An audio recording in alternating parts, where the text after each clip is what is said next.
and people really doing so much of the work right now on the front lines during this pandemic. So many of our nonprofits, what a tough time for them, because in the middle of a pandemic, fundraisers have had to be, canceled. Their typical ways of operating had to be shuttered, but in the same time, the need for their assistance and their help has increased. So to kind of expand on this conversation a little bit, we want to bring in Darienne Hudson. She's the president and CEO for the United Way here in Southeast Michigan. Great to have you with us here on the Oakland County MegaCast. Thank you for having me, Ronnie. Good morning. Thank you for everything that you and your organization does. But boy, talk about a shift in way you're operating right now, huh? Yes, it's been very complex. We're fully remote right now, and our United Way is responsible for serving 3 counties, Macomb, Oakland, and Wayne County. We're responsible for 4.8 million people. And so prior to the pandemic, we knew that 44% of our families were struggling to meet their most basic needs. And so, as you mentioned, that's just been exacerbated. And for our nonprofits that are on the front lines, trying to get creative with how we're raising funds, how we're sharing resources, and working together to provide those services has never been more important. And with that, how are you doing it? So, we're fortunate that we have such a generous community, that we have so many like-minded people who are determined to help those in need, no matter what's happening around us. So when the pandemic hit back in March, our board approved the release of $2 million in emergency funding to help start the COVID-19 response fund. We are now over $37 million that we've been able to raise for the community. Our partnership with Oakland Together has been critical in making that happen. Oakland County's county executive, Dave Coulter, has just been visionary in terms of knowing where to invest resources to help others. And they've given us now at this point over 17 million of that 37 million. So we've worked with a number of nonprofits. We've given out over 800 grants at this point to nonprofits in our community. We're working with daycare centers. We're providing micro grants. And we're fortunate that we have over 75 corporate partners and foundations that have also raised their hands to provide help. I mean, even now, we know all of this started back in March, but, it's Thanksgiving time, and we still have so many people who are very generous in helping us make sure that we're supporting those who are most in need. So before we talk about the need, can we talk a little bit about your fundraising? Because how has that shifted, and how are you trying to navigate that world? Because so many nonprofits, your usual revenue streams have dried up. So how has that shifted, and how are you still able to gather that interest and gather those donations during a pandemic? So our United Way has been around now for over 100 years, and we've largely depended on workplace giving campaigns. They happen year round, and this year we had to get very creative. Most of those campaigns have been virtual, and taking advantage of a number of resources like Zoom that we have here. Also, Microsoft Teams, whatever it takes to be able to bring these campaigns to life in a very different way. We anticipated that there would be a decrease in fundraising. And so we've gone, just in the 2 years that I've been here, from a $45 million campaign to a $35 million campaign this year. But we are fortunate, again, that we were still able to raise $37 million outside of our traditional campaign. But it's been difficult. So many organizations depend on operating dollars from United Way. It's forcing us to think very differently. We've had to cancel golf outings and a number of different events that we normally would do. And the thing is, Ronnie, as much as I would want to say that things have been tough for us, there are other organizations that really are struggling much more than we are, because we're still benefiting from the generosity of people in our community. And even with the challenges that we're all facing, still having such a steady stream of donations, big and small, from our community members here, it's very humbling.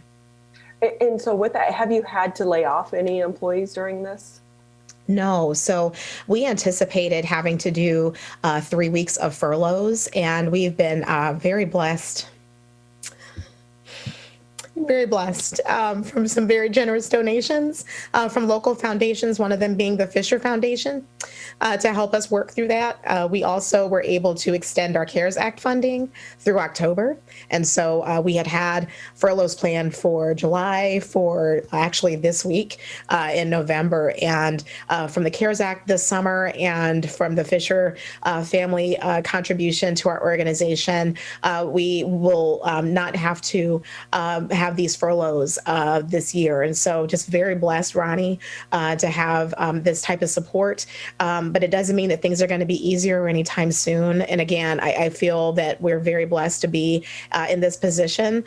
We are having to work very differently, very creatively. We all have titles, but they don't mean very much right now. Everyone's rolling up their sleeves to do whatever it is that we can to make sure that all of our families have what they need.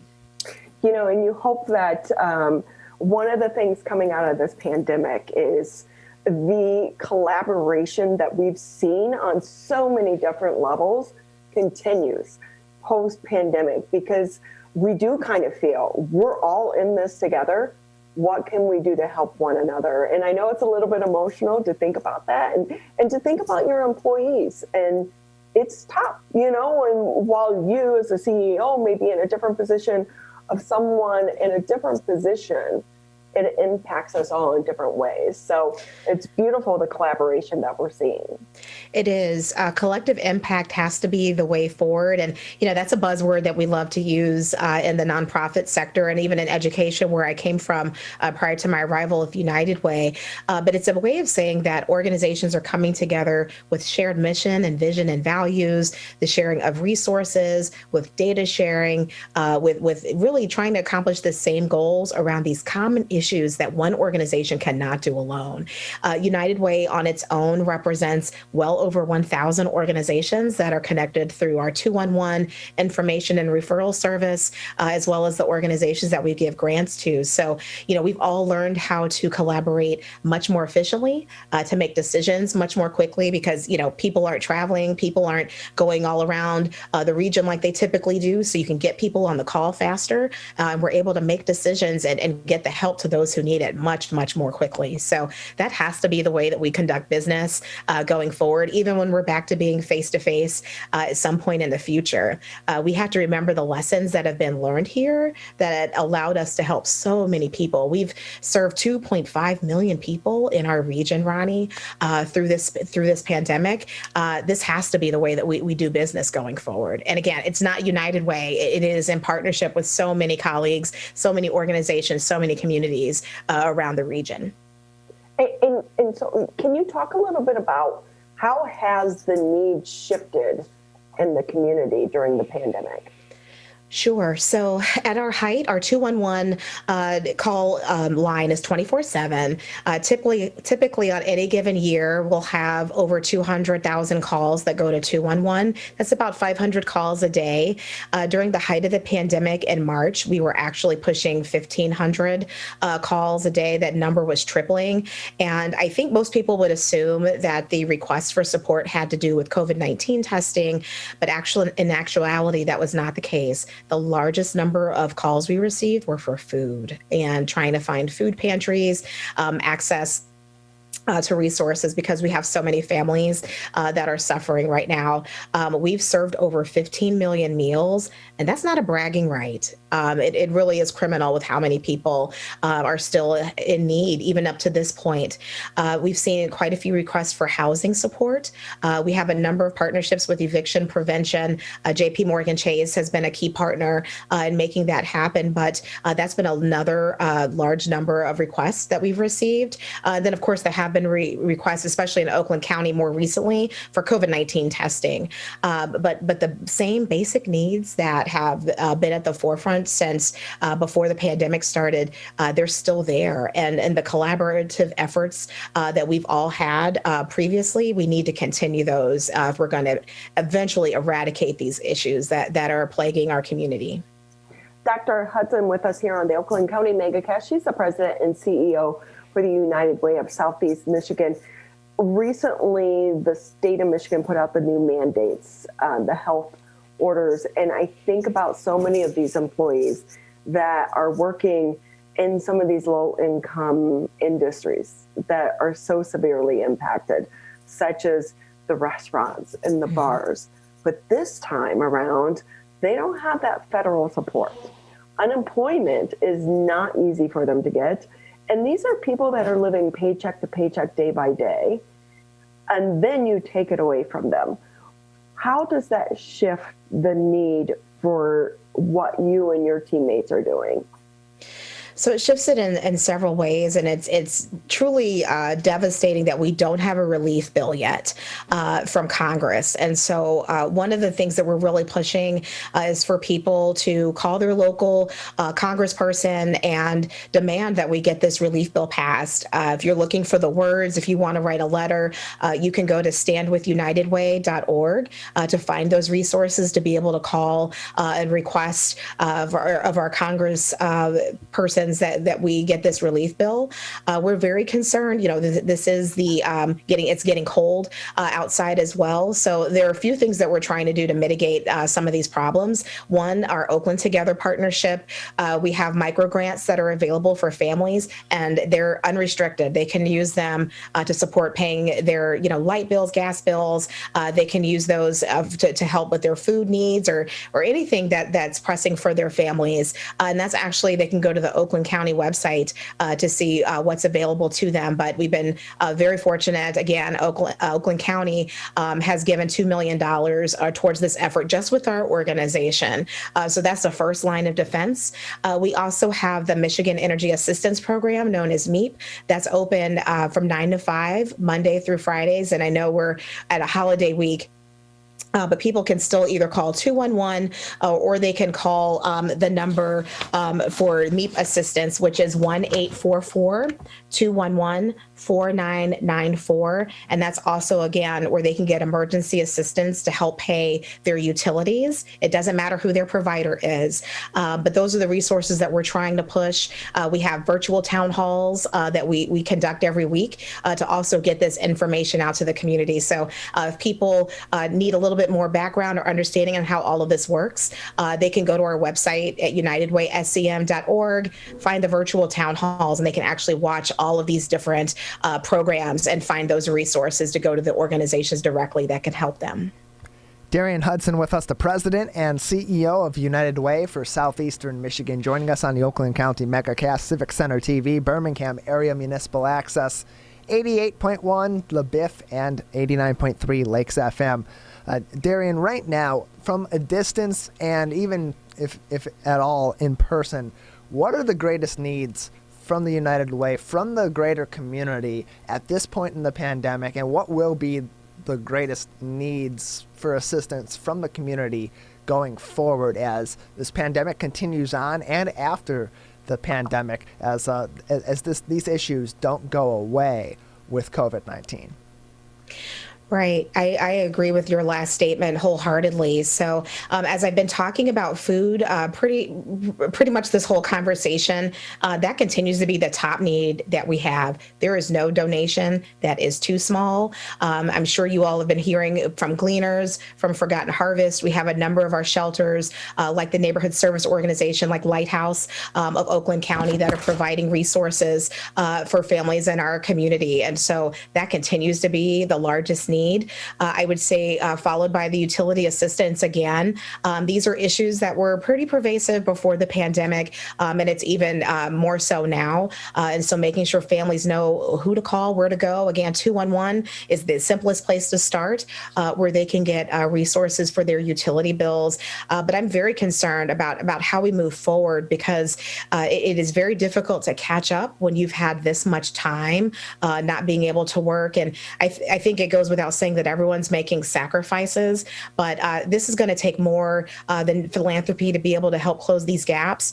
We need to continue to work with our mortgage companies, with our housing associations to help make housing affordable for people.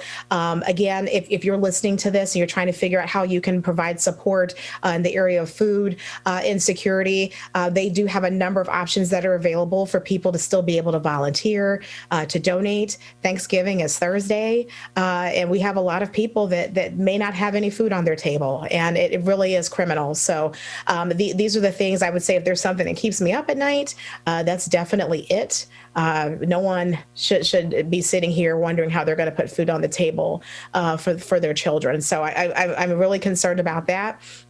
And then lastly, education. I used to run a school district. Education is near and dear to my heart. And just knowing that our children are home learning, there are many families that have access to the computers, laptops, devices, internet connectivity, but many who don't. And we've been partnering with a number of agencies, with a number of governments and school districts to provide technology to families who are not only in need, but it's just something that all of our school districts should have access to. So I would say that's the other area. I don't want us to lose sight of the needs that are there. And our whole Giving Tuesday platform is committed to digital inclusion. So it's something that's really top of mind for all of us. And if you're listening to this, you're trying to figure out how you're going to keep your students, keep your children well educated and engaged. We're hosting a number of fairs digitally. We've got resources available for families so they don't feel that they're in this by themselves.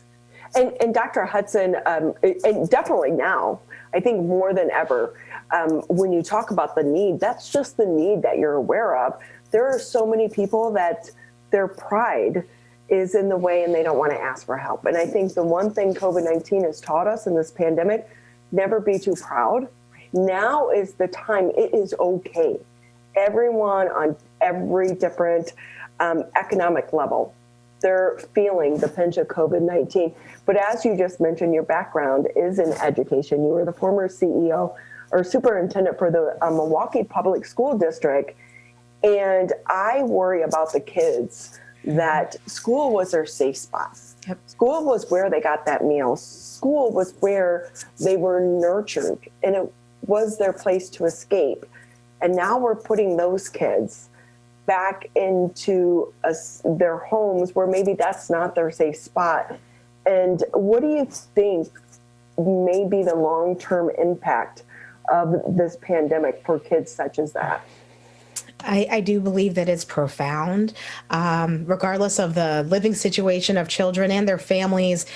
School was something that many of our students could look forward to. And again, for a number of the reasons that you said, whether it was the guarantee of meals, the guarantee of being around friends, or having that one teacher or that coach who really cared and invested in them. I think a lot of parents, you were talking about pride earlier and even confidence, trying to work, and then they're trying to still make sure their children have everything that they need. It's really creating crisis within our homes. And again, that is sometimes I think we think it's only a certain income level, a certain city, a certain race, but that's affecting everyone. It's more pervasive in our urban centers. It's more pervasive for children of color, for children whose parents are working, but everyone is being impacted. And so I think it will take a great deal of patience. We're very stuck in some ways in education in terms of thinking that you have to be a certain age and a certain grade, and you have to progress through that grade within a certain amount of time. And we're going to have to be willing and open to look at these different policies and think about them differently, because our children have lost a year of school. And we all have to just own that. And even the best digital learning environment, it just doesn't even come close to being in a classroom.